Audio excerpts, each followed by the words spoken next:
LibreOffice Impressএ একটি presentation দেখা সংক্রান্ত এই টিউটোরিয়ালে আপনাদের স্বাগত জানাচ্ছি। এই টিউটোরিয়ালে আমরা শিখব ভিউ বিকল্প ও সেটির ব্যবহার এবং মাস্টার পৃষ্ঠা।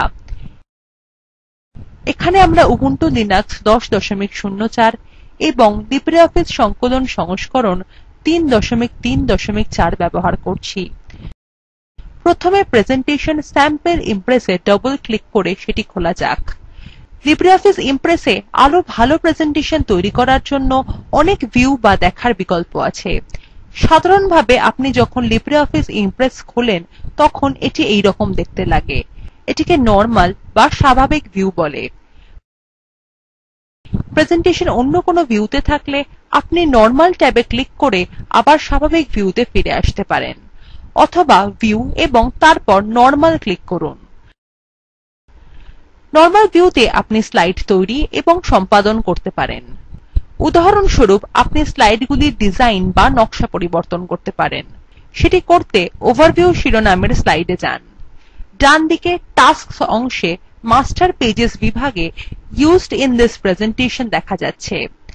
স্লাইডের নকশাটি হল PRS স্ট্র্যাটেজি।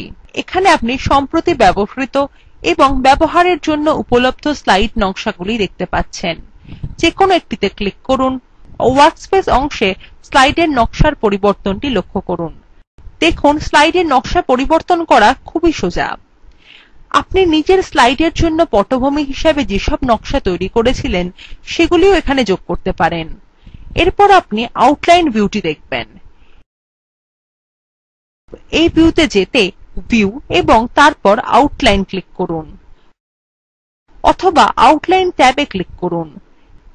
দেখুন এই ভিউতে স্লাইড একটির নিচে অপরটি করে সাজানো আছে, ঠিক যেমন সূচিপত্রে থাকে।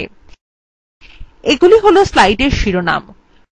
লক্ষ্য করুন স্লাইড শিরোনাম ওভারভিউ উজ্জ্বল হয়ে আছে। এর কারণ হল যখন আমরা আউটলাইন ট্যাব নির্বাচন করেছিলাম তখন আমরা ওভারভিউ স্লাইডে ছিলাম।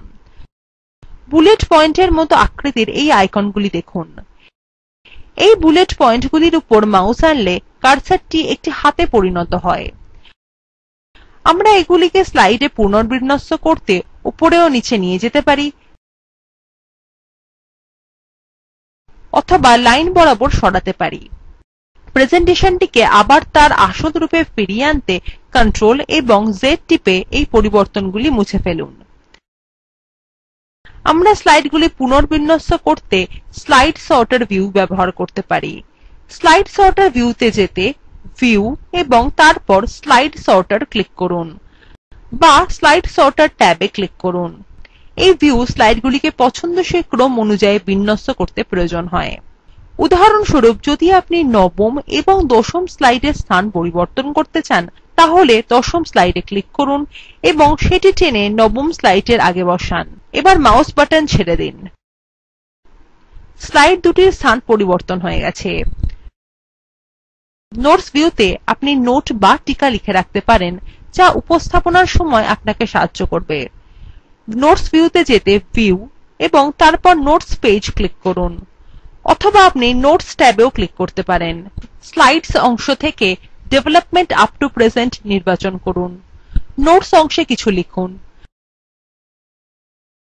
যখন আপনার স্লাইডগুলি প্রজেক্টরে দেখানো হবে তখন আপনি মনিটরে নোটগুলি দেখতে পাবেন, কিন্তু দর্শকরা সেগুলি দেখতে পাবেন না। এখন নরমাল ট্যাবে ক্লিক করুন। ডান দিকে টাস্কস অংশে লেআউট বিভাগে গিয়ে আমরা প্রেজেন্টেশনের লেআউট পরিবর্তন করতে পারি। টাস্কস অংশ দেখতে বা সেটি আড়াল করতে ভিউ এবং তারপর টাস্কস অংশে ক্লিক করুন। এটি টাস্ক অংশ হয় দেখাবে না হলে আড়াল করবে। এবার লেআউট অংশ ব্যবহার করে স্লাইডের বিন্যাস পরিবর্তন করা যাক। ডেভেলপমেন্ট আপ টু প্রেজেন্ট নামের স্লাইডটি নির্বাচন করুন। লেআউট বিভাগ থেকে কন্টেন্টের বদলে টাইটেল কন্টেন্ট নির্বাচন করুন। এটি স্লাইডের বিন্যাস পরিবর্তন করে। এখানে এই টিউটোরিয়ালের সমাপ্তি হল। সারসংক্ষেপে আমরা শিখেছি ভিউ বিকল্প ও সেগুলির ব্যবহার এবং মাস্টার পৃষ্ঠা। অনুশীলনীটি নিজে চেষ্টা করুন। একটি নতুন প্রেজেন্টেশন তৈরি করুন। গাঢ় নীল পটভূমির একটি মাস্টার তৈরি করুন যার শিরোনাম হালকা নীল বর্ণের হবে। এই লিঙ্কে উপলব্ধ ভিডিওটি দেখুন। এটি স্পোকেন টিউটোরিয়াল প্রকল্পকে সারসংক্ষেপে বোঝায়। যদি ভালো ব্যান্ডউইডথ না থাকে তাহলে আপনি ভিডিওটি ডাউনলোড করে দেখতে পারেন। স্পোকেন টিউটোরিয়াল প্রকল্পর দল কথ্য টিউটোরিয়ালগুলি ব্যবহার করে শিক্ষাশিবির সঞ্চালন করে। যারা অনলাইন পরীক্ষা পাস করে তাদের প্রশংসাপত্র দেয়।